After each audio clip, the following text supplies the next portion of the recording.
पत्रकार परिषद बुलाने का मकसद मालेगांव शहर के अंदर पिछले 3-4 महीनों से शहर का वातावरण खराब करने की कोशिश की जा रही है और अभी मैं सुना हूँ कि 2 जुलाई को नीतीश राणे जी आमदार बीजेपी के मालेगांव तशरीफ ला रहे और उनके साथ उनके पास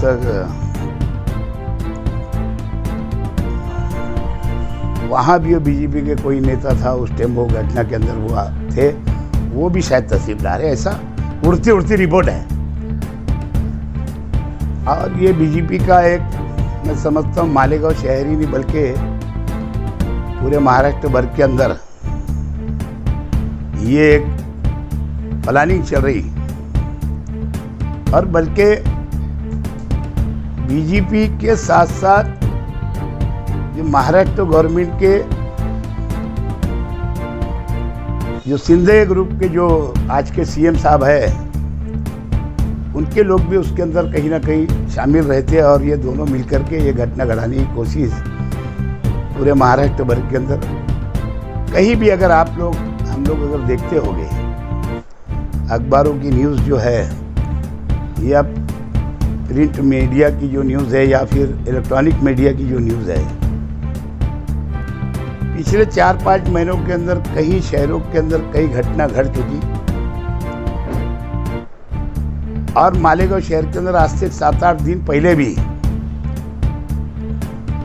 बल्कि ऐसा कहना चाहिए कि पीछे जो गढ़ की यात्रा थी उसके जो श्रद्धालु यात्रा पूरी यहाँ से जा रहे थे मालेगांव शहर से होते हुए, नई बात नहीं थी ये, बल्कि हमारे बचपन से हम लोग देख रहे हैं मालेगांव शहर के अंदर, यहीं से वो लोग जाते हैं।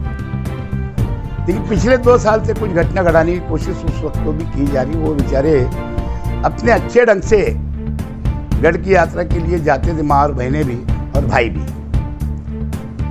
बुजुर्ग भी रहते थे। जब भी छोटी मोटी गाड़ियाँ जाती थी, जैसा जैसा वक्त आया वैसा चलन रहा और ज़्यादातर पैदल ही जाते थे। पिछले साल भी जो यात्रा गई जब भी बहुत बड़ी साजिश थी, लेकिन मालेगांव शहर के अमन पसंद हिंदू मुस्लिम भाइयों ने उस घटना को एक तरीके से रोका। अभी 7-8 दिन पहले मौसम पुल की जो अली हदीस मस्जिद है, वहाँ जो बड़ का झाड़ है, वहाँ पे कुछ फसादियों ने बोलेंगे या कुछ जातिवाद लोगों ने वहाँ पे एक बड़ा घंटा बांध दिए थे बड़ के झाड़ पे। और मुझे हमारे कोई साथी का बंदे का फ़ोन आया, वहाँ नमाज के लिए गए, तो उसके बाद फिर एक दूसरे को खबर लगी तो मेरे को फिर आपके ही पत्रकारों में से एक का फ़ोन आया और बाकायदा फ़ोन आया तो आसिफ भाई तो मुंबई में थे। फिर मैंने एडिशनल साहब को डीवाईएसपी मालेगांव हद्दी के इनको दोनों को फ़ोन करके बोला, पिछले 4-5 महीनों के अंदर कई शहरों के अंदर कई घटना घट चुकी और मालेगांव शहर के अंदर आज से 7-8 दिन पहले भी, बल्कि ऐसा कहना चाहिए कि पीछे जो गढ़ की यात्रा थी उसके जो श्रद्धालु यात्रा पूरी यहाँ से जा रहे थे मालेगांव शहर से होते हुए, नई बात नहीं थी ये, बल्कि हमारे बचपन से हम लोग देख रहे हैं मालेगांव शहर के अंदर, यहीं से वो लोग जाते हैं।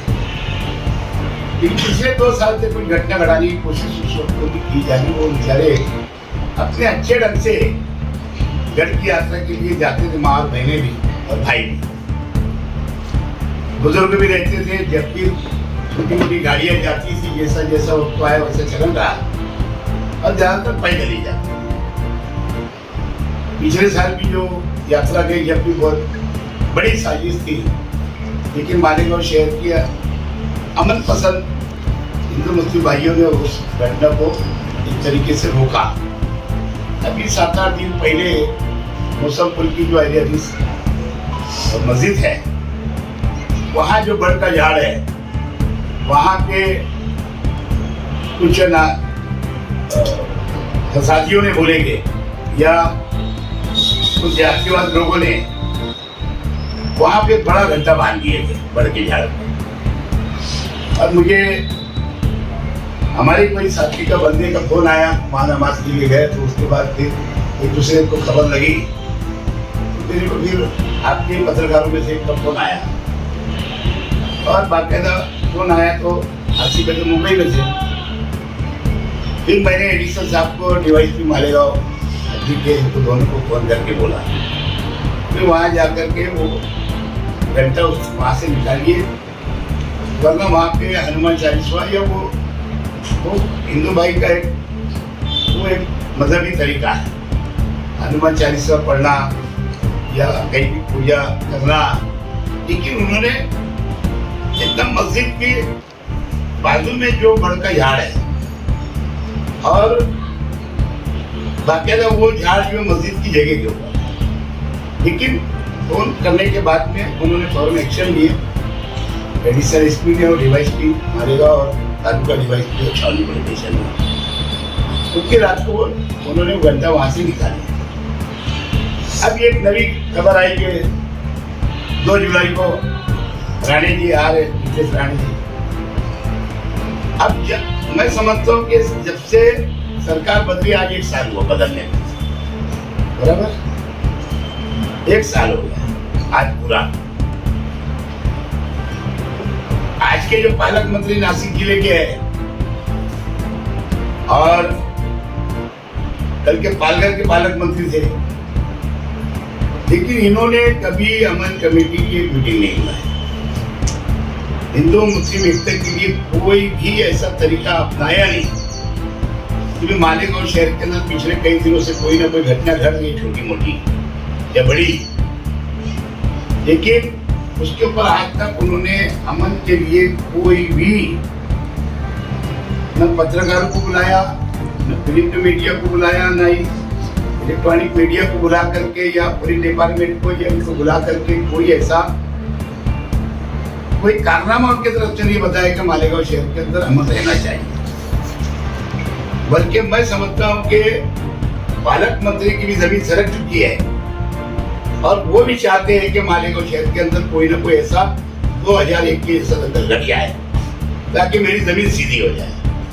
और वही लोकसभा का इलेक्शन अभी आ रहा है और ये जगह जो है धुलिया लोकसभा मतदार संघ की, वो बीजेपी की है और इसीलिए बीजेपी भी उसके अंदर पूरी तरह से इन्वॉल्व होकर के, बल्कि मैं ये देखता हूँ कि मालेगांव शहर के बीजेपी के लोग जो है वो उसके अंदर कम, जैसे कहीं ना कहीं ज्यादा स्पेस नहीं रहते, लेकिन आरएसएस के लोग यहाँ के बोलो या बाहर से इनको लाना पड़ रहा दंगल घड़ाने के लिए। तो मैं मालेगांव शहर की हिंदू मुस्लिम सभी भाइयों से गुजारिश करूंगा कि हमको अमन कायम रखना है। हमने भी एक अमन के नाम पे 2 जुलाई को 1 बजे का परमिशन मांगा है। हाँ, इंसानियत बचाओ के नाम पे, और उसके ऊपर हमने परमिशन मांगा है उसी दिन सेम डे। मैंने आज भी एडिशनल एसपी साहब से भी बात किया क्योंकि हमको भी उसी दिन का परमिशन चाहिए। 2 घंटा पहले उनसे मेरे मोबाइल के ऊपर बात हुई, उनसे बोला कि मैं अभी पत्रकार परिषद बुला रहा हूँ। अब मेरी जो बात है मैं अपनी बात रखूँगा।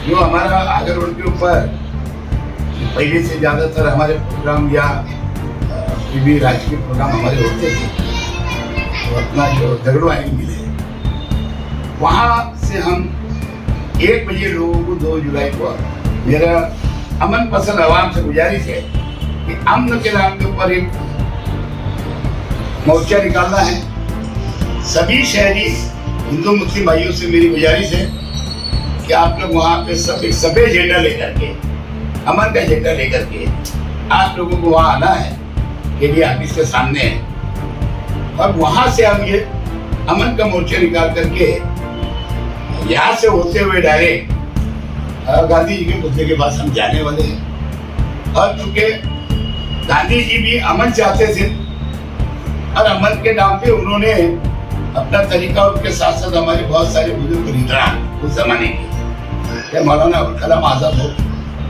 ये मोहम्मद अली जौहर हो, या फिर उस टाइप के जितने भी ऐसे हमारे अमन पसंद हिंदू मुस्लिम लीडरान थे, उनके ही रास्ते के ऊपर हम चलेंगे।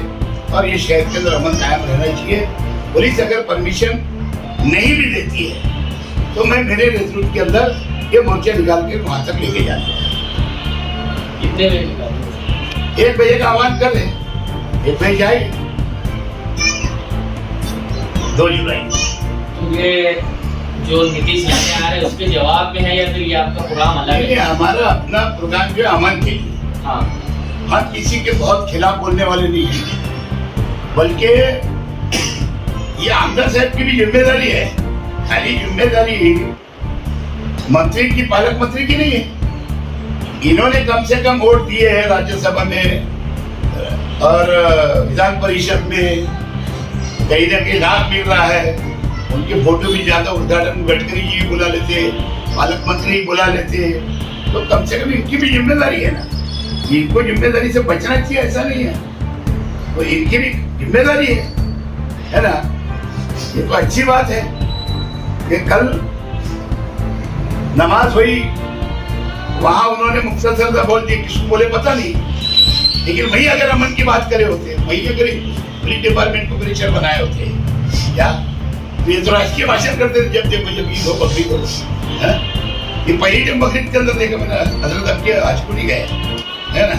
3-4 दिन से न्यूज चल रही थी, सब सुन्नत है, वहां आकर के नमाज ईद का शुक्र अदा करना चाहिए, है ना।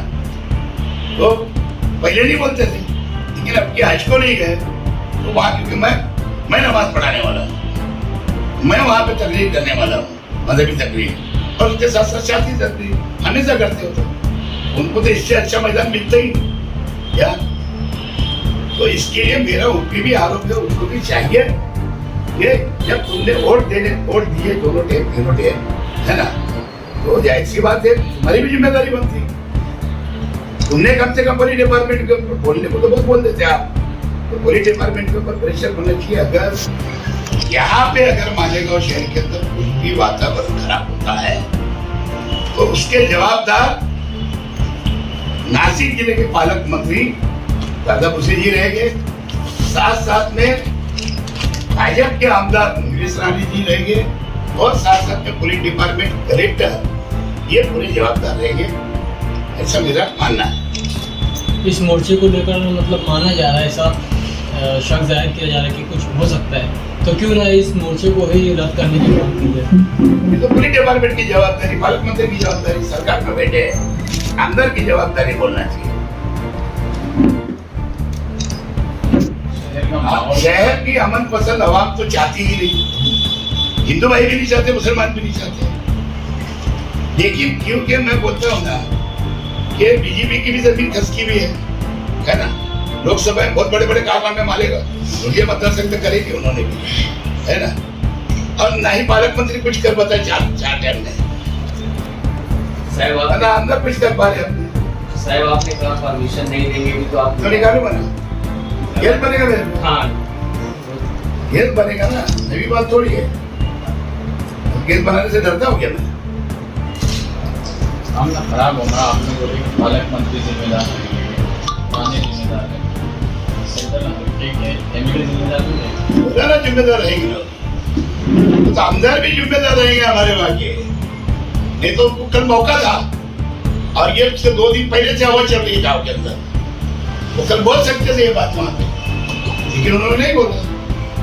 दादा भूसे को फायदा होगा, दंगा अगर हो गया तो दादा भूसे को फायदा होगा, यहाँ सेंट्रल में भी फायदा होगा। ऐसा है कि जब ये बोलेंगे ना, जब मालेगांव के आमदार बोलेंगे ना, अभी खामोश होना है। जब बोलेंगे कारपोरेशन का फायदा नहीं रहेगा, असेंबली का, पार्लियामेंट का, असेंबली का फायदा लेना रहेगा। अब दादा भूसे साहब तो हारने वाले हैं, अब हम कुछ चाहती है, लेकिन इसीलिए वो चाहते कि कुछ ना कुछ मालेगांव के अंदर 2021 माहौल हो गया।